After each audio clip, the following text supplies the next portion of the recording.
Welcome back to another technical deep dive here in the debug zone. Today we're tackling a big question and breaking it down with insights from other users. Hopefully this clears up some misconceptions and helps you get the answer you need.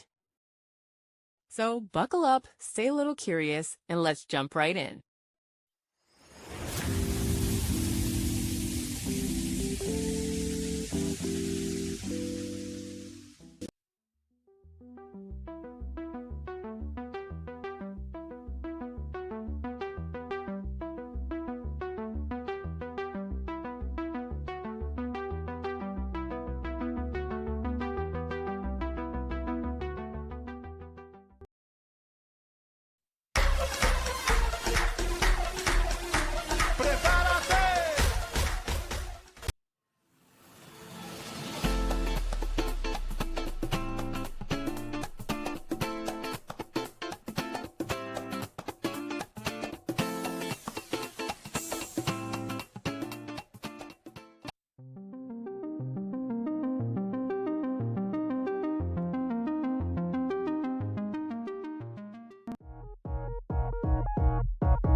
And that's a wrap.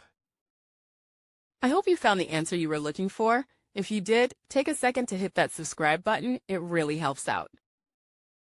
And let me know in the comments which solution worked best for you. See you next time in the debug zone.